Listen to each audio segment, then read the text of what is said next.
Ladies and gentlemen, we now move into our final panel of today, and indeed this two-day summit itself.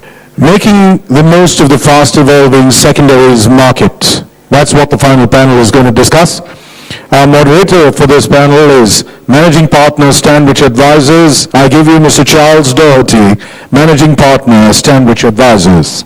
Joining him on this panel is a Vice President at Guggenheim Partners and takes a lead role in sourcing and evaluating secondary transactions and co-investments in India. His 11 years of transactional experience include over 7 years at Symphony Capital Partners, one of the longest established private equity groups in Asia. Please welcome Mr. Jason Sambanju, Managing Director, Paul Capital. And I now hand the floor over to Mr. Doherty, who will take us through the next 45 minutes or so. Thank you. I think that this is the advantage of being the last panels. We spent the last day and a half talking about private equity and private equity specifically in India. The focus of this panel is on the secondary market, the fast emerging secondary market in India. Private equity clearly in a liquid asset class, largely liquidity driven traditionally through recaps, sales, IPOs. Another avenue is clearly a secondary transaction. That's what we're going to talk about. I think we'll begin by defining what a secondary is. We'll provide some context to the secondary market, both globally as a start to then positioning and focusing on India. I think the next level will take it down to the transactions, so give you a sense and feel for how these are executed, are likely to be executed, and we'll be speaking, trying to illustrate the secondary market through transactions. So we will certainly have questions at the end. If there's anything in particular that is of interest and somebody wants to ask a question while we're in the process, I'd certainly encourage you to do so. So with that, I'd like to begin by asking Jason to provide some global perspective on the secondary market. Thanks, Charles. The secondaries market is really made up of two distinct and quite different subsectors, I guess you could say. Let me start by talking about the buying, or more precisely the selling of limited partnership interests in secondary funds. I guess we'll come back to talking about secondary directs a little later down in this discussion. But the buying and the selling of LP interests in private equity funds has been around globally since the early 90s. Paul Capital started in 1991 when we did one of the very first secondary transactions in the world. And since then, the market has grown quite a fair amount.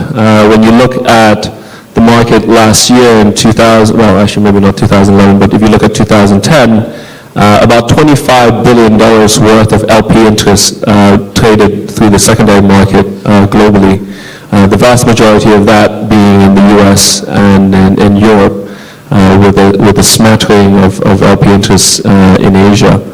That being said, that the market in Asia has grown quite a bit, and I guess we'll be talking about India specifically in a moment.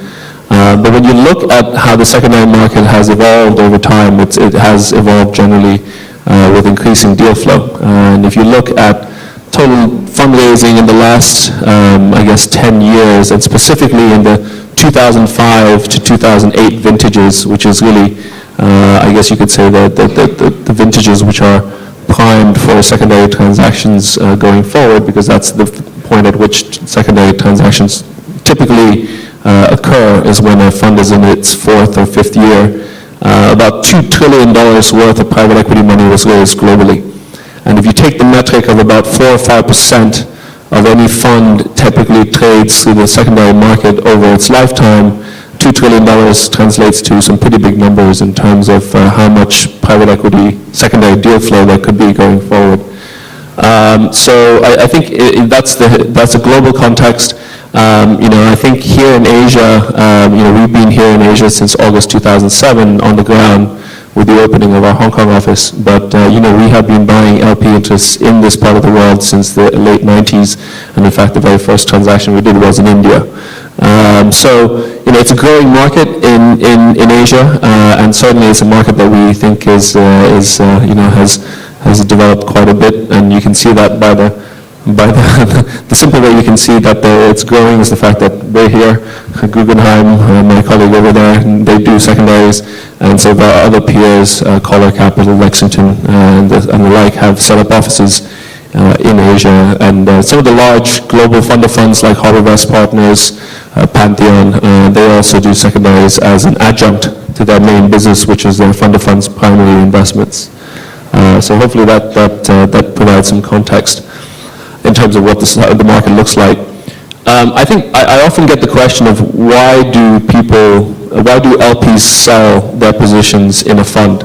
Well, I can tell you it's not because they're upset, generally speaking. The reason why LPs sell out of their LP positions in funds is typically for portfolio management reasons. When they sell an interest in a single fund, it's typically not just in that fund. There's usually a broader portfolio sell down. For example, there's a large U.S. endowment right now that has put a $1.5 billion portfolio on the market.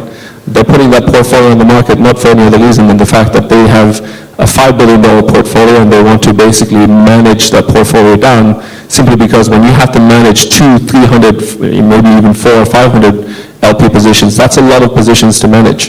Typically these endowments, pensions, and so forth, they usually have a team of maybe 10 people managing that portfolio. That's a lot of work for that portfolio. So the first reason why people use the secondary market is for portfolio management purposes. At times of market dislocation, like the global financial crisis, like the recent uncertainty, volatility caused by the European situation, there are liquidity-driven reasons why LPs sell. They simply want to reallocate capital from less liquid assets, perhaps into more liquid assets, or they might have obligations to meet. So it's a simple fact of kind of the situation going on at the LP level, not necessarily reflective of what's going on at the fund level itself. So while I think a number of GPs that we've come across in our experience, especially in Asia where the secondary market is less mature, there tends to be this association with, there's this association of, my LP is selling, what does that tell me about my fund? What does that tell me about my LP's view of me? I can tell you, every single GP in the world, from the smallest GP to the biggest brand name GP, has had a secondary transaction happen. You name a brand name global fund, even the best funds have secondary transactions happening. That's simply because you have the large pools of capital that have been raised, and the simple situation is the world is facing increased liquidity needs and reduced liquidity overall. So I think that hopefully sets the context for the global secondaries market in terms of LP interest. Yeah, I think just to say that during the Lehman crisis, in fact, the best quality funds were being sold because those were the only funds that would have a bid where they could actually raise the liquidity needed to basically fund the rest of the portfolio. Yeah, absolutely. Amit, can you talk about India? Yeah. Thank you, Charles. Gentlemen, if you look at the booklet in front of you, you will see that I am listed as the moderator. That was indeed the case before Charles came in and snatched it from me. Fortunately for you, Amit. Yeah, so if you look at I think Jason did a pretty good job of talking about the secondary market globally, and I just wanted to bring it into the Indian context. So let me start with the side of the market. If the side of the secondary market is dependent on a couple of things. Firstly, how much capital had been raised in the primary market, and secondly, how much of it churns into the secondary market. So if we see in India around $50 to $60 billion had been raised so far by private equity funds for investing in India. And the global experience had been that 4 to 5% of the amount raised comes into the secondary market at some point of time. So I think that gives us a good indication of what the size of the market can be over a 4 to 5 year period. So something like $2.5 billion over 4 to 5 years. And there were, if you look at when the secondary transactions started occurring in India, there were a few transactions which happened in 2005, 6, but just a couple of transactions. And it was only in 2008 that the market really started picking up. I think going back, I remember I was pretty new in the firm at that point of time, and this is 4 years back. My boss calls me into his cabin, and for what he said was an important discussion. Now this was early 2008, nervous times for all of us in the financial services industry, and it was with some trepidation that I went in. My boss told me that he expected the secondary market to explode in India, and he wanted me to start focusing on that. At that time, I had no idea what secondaries were, but I was just glad that the conversation was not about me getting fired. So that was then, and in 2008, what we really started seeing a lot of deal flow in the secondary market. At that time, as we all know, there was a severe liquidity crisis, and there were a number of LPs worldwide who were not able to honor their capital calls. So there was this one GP who had identified a $20 million transaction in a company, and he made capital calls to all his LPs. And when the capital calls came in, he realized that he had fallen short by $3 million because one of the LPs could not make the capital call. And this was a problem for the GP because he wanted to put this capital to work. So these are the kind of situations into which we stepped in to buy the interests of the seller and create a win-win for everyone. So the seller was happy that he got liquidity. The GP was happy because he got the capital he needed to make the investment, and he could go back to focus on investing rather than worrying about funding issue. And it was good for us as well because we got access to a mature portfolio which was pretty mature, and we had full visibility on it. Over time, as liquidity issue went down, we started seeing some sellers who wanted to sell because of the denominator effect. Essentially what that means is that LPs became over-allocated to private equity because the value of their public holdings went down, so they needed to sell their private equity holdings. We also started seeing some sellers who had a change in strategy, and they wanted to sell their non-core assets. So there was this LP, European-based, who wanted to focus on his home market and wanted to get out of his private equity assets in Asia. Lastly, we also saw, there were a few instances where the LP were not happy with the GP. And I think it's important to note here that this was less than 10% of all the secondary LP deals that we saw.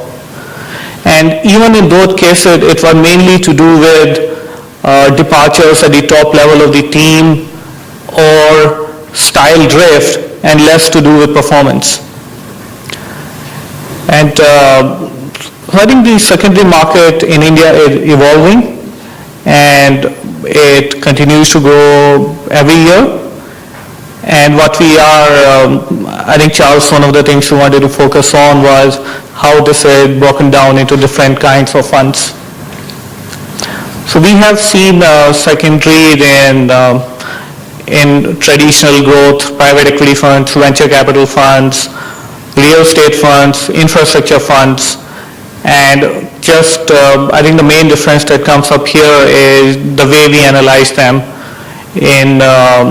For example, if it's a real estate fund, it's mainly composed of different kind of individual assets, SPVs, and we go and analyze each of these assets. In growth capital, it's mainly investments in mid-sized companies, and we go and analyze each of them. Yeah, I think with that as context, I thought the next level would be how does a secondary transaction happen? LP interests obviously are guided by documents heavily negotiated by lawyers, and they aren't easy necessarily, or there are certain rules that have to be followed, and one is that most transfers of interests have to be approved by the GP. But if you could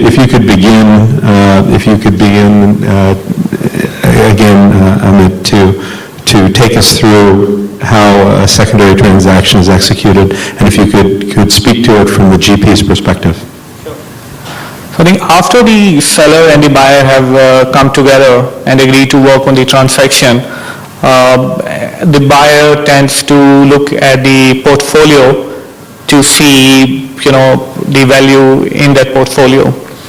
And I think this is where the part of the GP becomes very important. A GP, of course, needs to provide consent to any secondary LP transaction, and in most cases we have seen that GPs have been fairly cooperative. But the amount of cooperation that you get from the GP varies. In some cases we get a couple of meetings with the GP.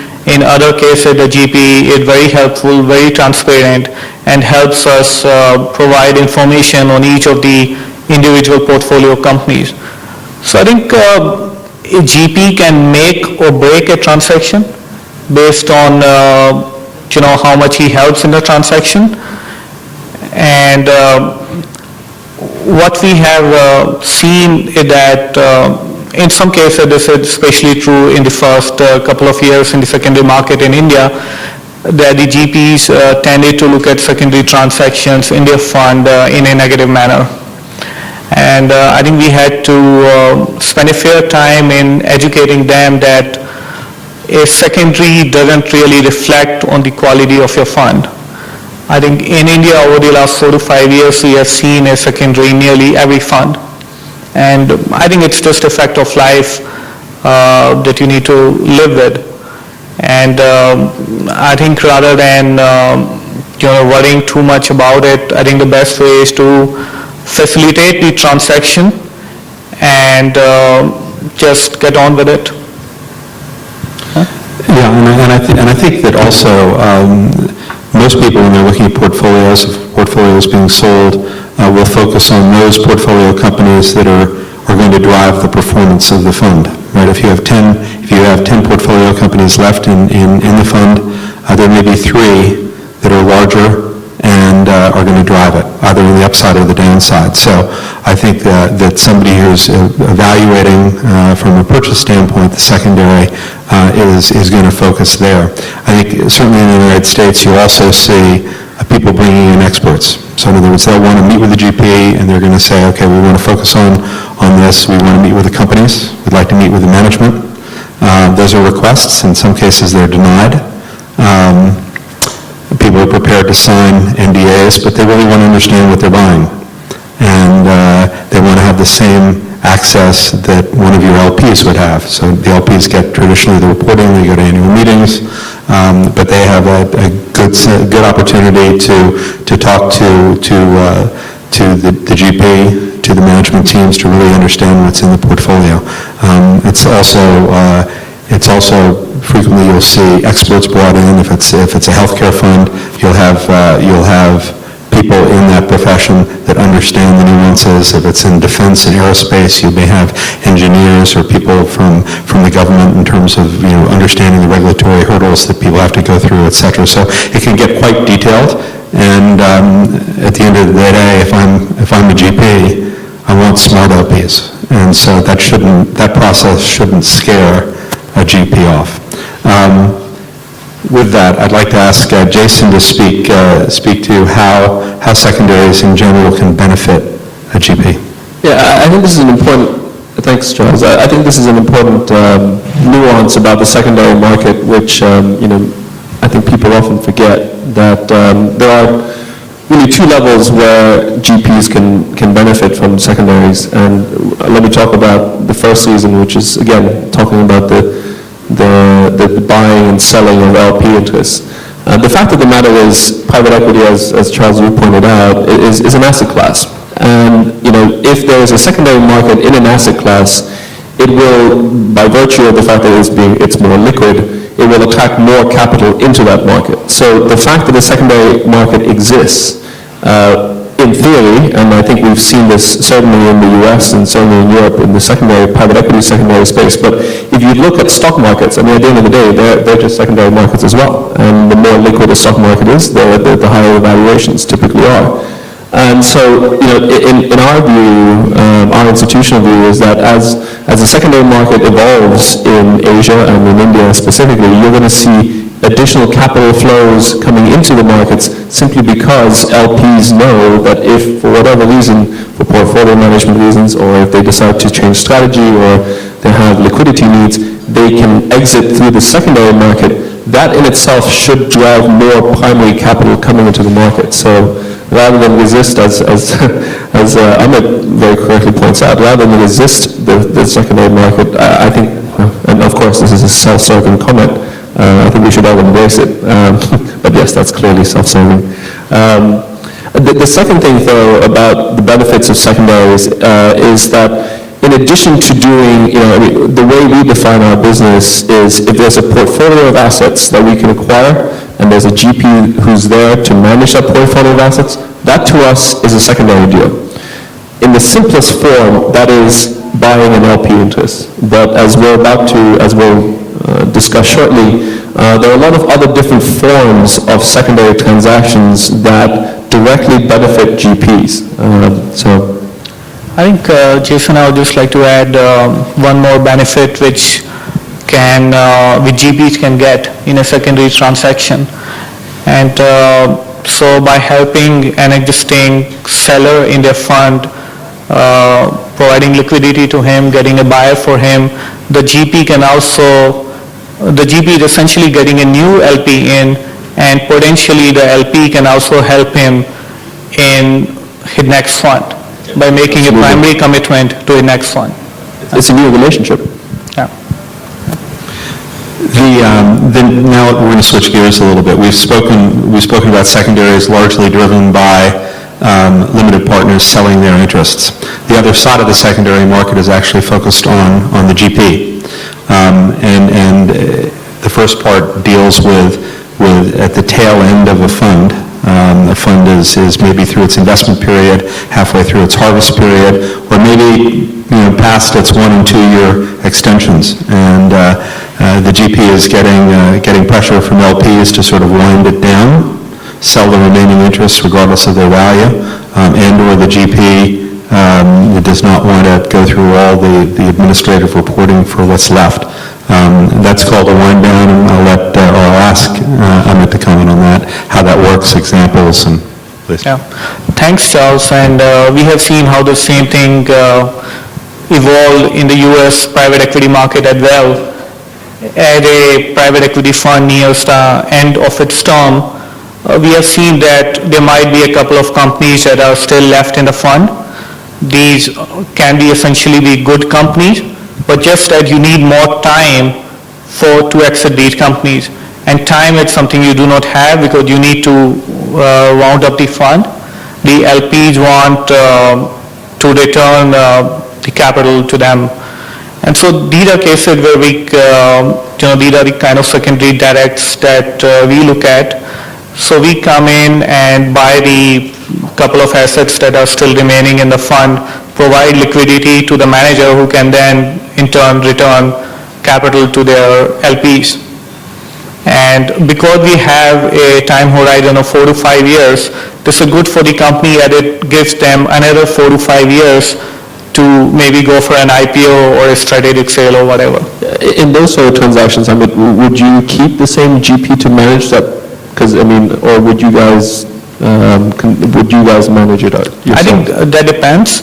If it is a sector that we really know and we are comfortable with the management, we can manage it ourselves as well. Or we can have the same GP manage that and but separate from the fund that they already have. I think also when you're selling portfolios that are in the 11th, 12th, 13th year, by definition they're either out of business or they're in business, and so therefore they have management teams and they have real revenues and they have real businesses, and so the role the GP is playing at that stage is de minimis in many cases. And so having a buyer as a secondary come in as a source of capital to take that out doesn't necessarily compromise the performance. You don't have to rely on that.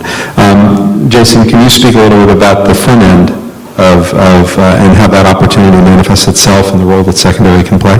Sure. So the other type of transaction that we do, and I'm sure Amit and the Guggenheim folks do as well, is probably maybe the most relevant. I know it's strange that we left this to the end, but we like to end on a high note, I guess. But again, going back to the definition of if there's a portfolio and a manager in place, and we can acquire that portfolio, that to us is a secondary. That can manifest itself in a slightly different way, for example, in the form of a fund recapitalization.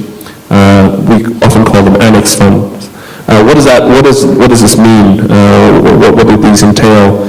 I'll draw up an illustration. So you may have a GP that has raised a first fund, has fully invested the first fund, and is going out to raise a second fund, but because of the current headwinds is unable to do so, or unable to do so because they haven't generated sufficient realizations from the first fund to really demonstrate a track record.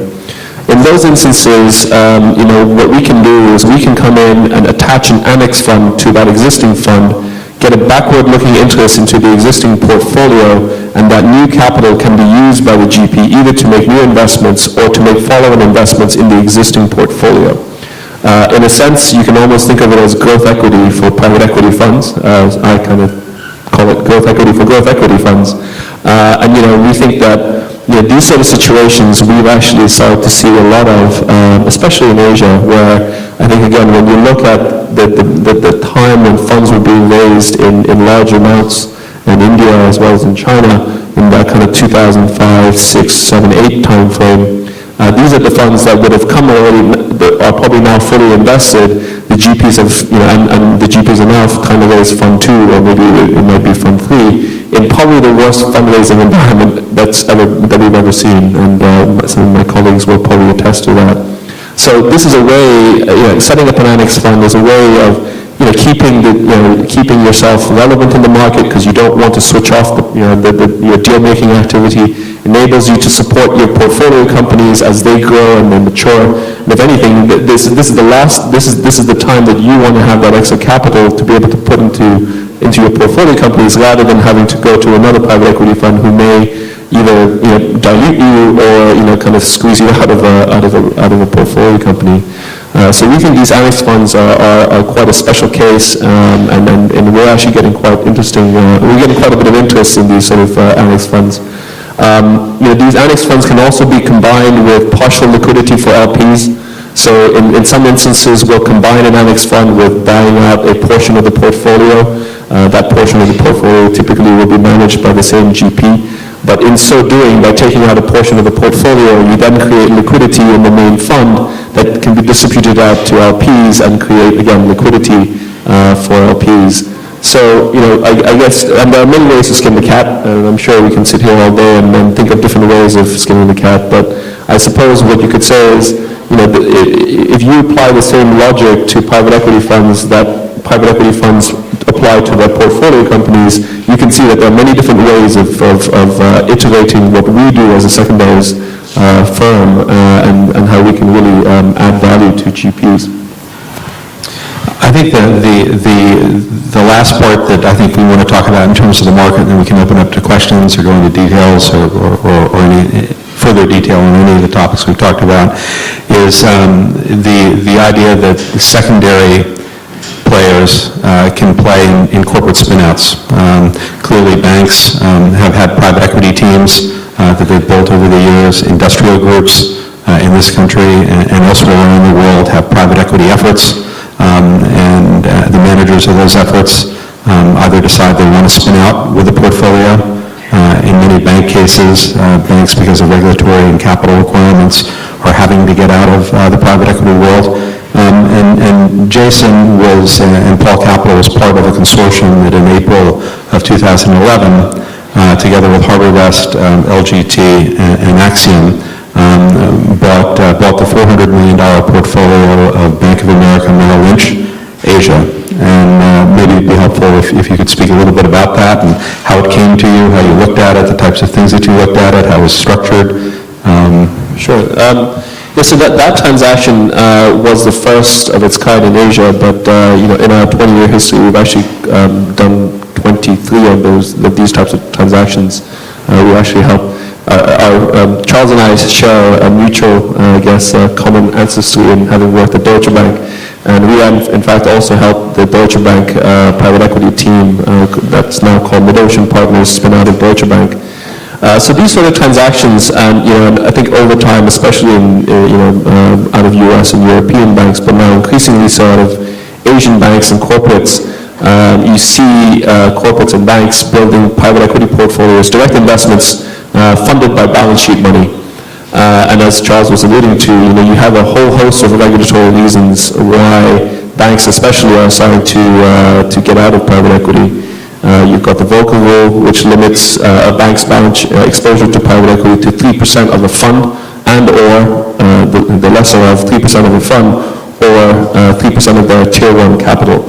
When you look at the Tier 1 capital of banks globally, it's even North American banks, their Tier 1 capital, we would limit them to about $300 billion worth of private equity exposure, and I think right now they have an exposure of more like $1 trillion.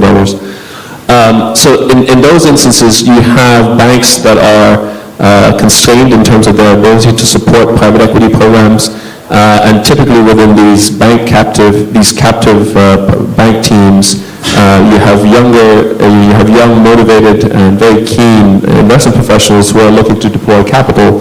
And if anything, when they go to their committees in the banks, they're being told that they're not allocating more capital to private equity. So in those instances, in order to, it's a win-win for everyone because these teams will, in spinning them out of the bank, so and to be clear, we always act as an LP. So we fund the acquisition of the portfolio, but the teams would actually leave the bank, set up their own GP on their own, and become independent and manage that portfolio going forward on behalf of the consortium that takes out the portfolio. So the team gains its independence. The bank is able to cleanly exit from the private equity business, and obviously improves their regulatory headroom. And of course, from our perspective, it enables us to deploy capital and undertake a transaction. And we think that these, while these are more difficult to identify and there are fewer of these sort of transactions, we think in Asia, if there's any part of the world where banks are still building private equity portfolios, it's probably in Asia. But I think when you look at the trends and putting aside the regulatory pressures, the natural evolution for private equity is for teams to eventually go to become independent and outside of their corporate parents. Now, that all being said, I recognize that there are some very large corporates here in India who have sponsored private equity funds. Oftentimes they sponsor these private equity funds more to build asset management platforms, so they would actually sponsor or set up management teams, but they would raise third-party capital. That obviously presents a different set of opportunities and different set of challenges, so that might not be as applicable here, but at the same time, we think generally speaking, the model for private equity is one of independence, and over the long term, we've seen that play out time and time again. I'm sorry.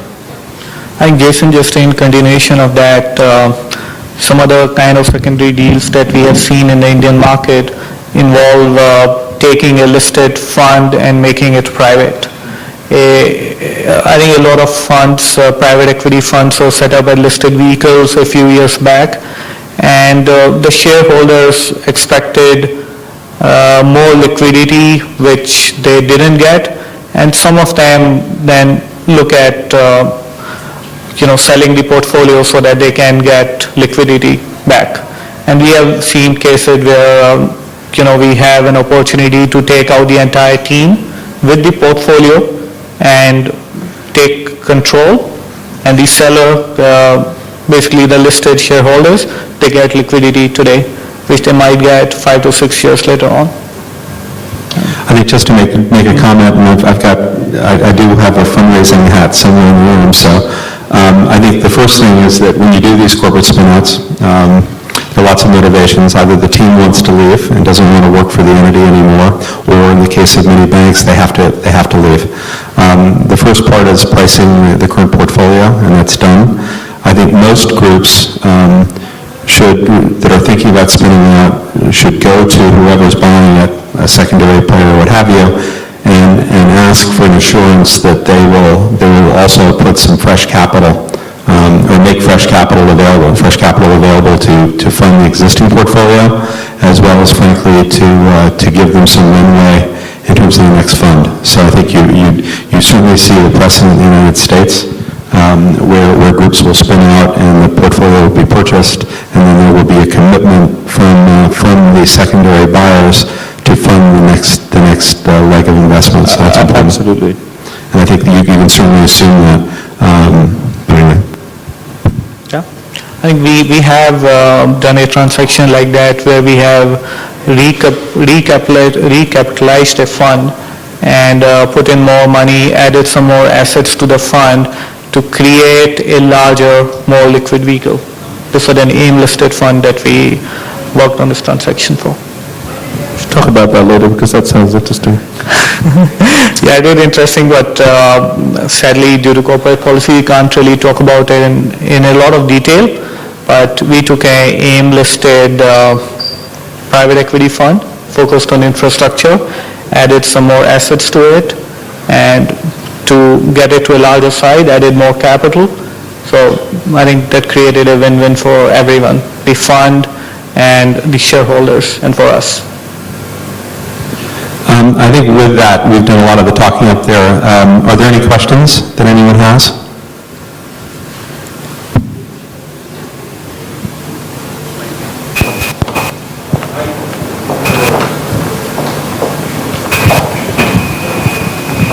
Thanks. My question is, my name is Senator Jarinder from Asian Healthcare Fund.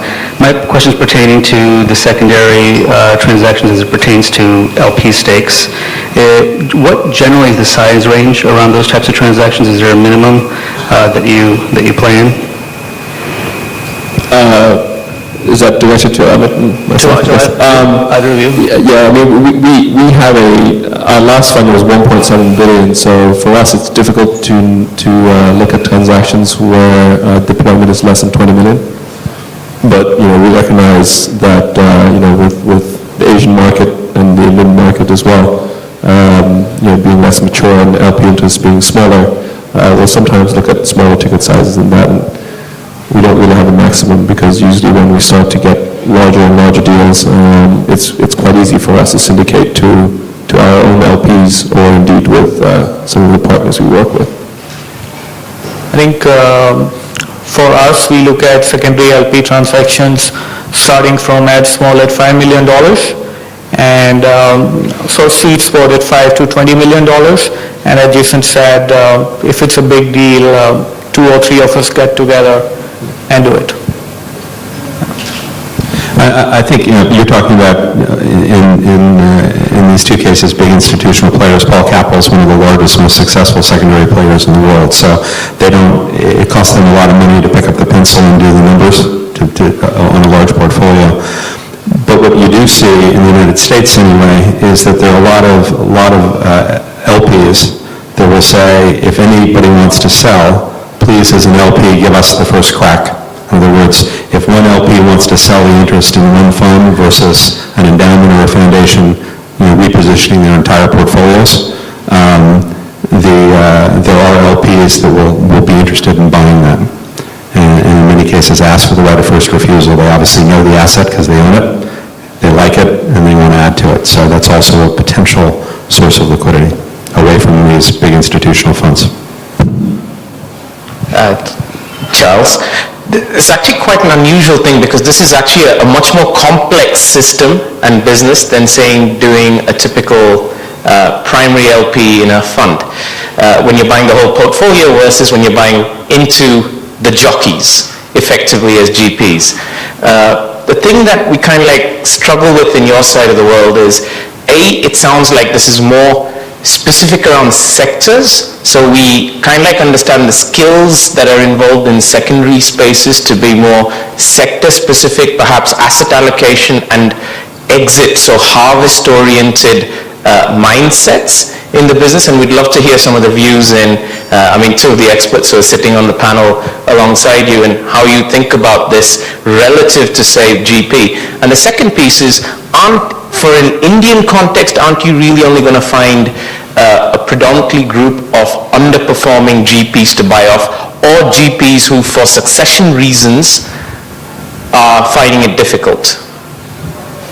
So is the first question, how do you do your analysis, or why do you do your analysis? The skill sets in your ecosystem. Yeah, and Amit can pick up, if you don't mind, I'll take a crack at this. We are masochists by definition, anyone in the secondary space, because when we look at a portfolio, and sometimes LP interests are not sold singularly, they're very often sold in portfolios. You can find, you might have an endowment selling down 20 LP positions, and out of the 20, 3 might be in US venture, 4 might be European mid-market buyout, 3 might be Asian growth equity, 1 might be Asian buyout, 1 might be Japanese venture fund. Our skill set is to be able to actually move across sectors and across deal types very quickly.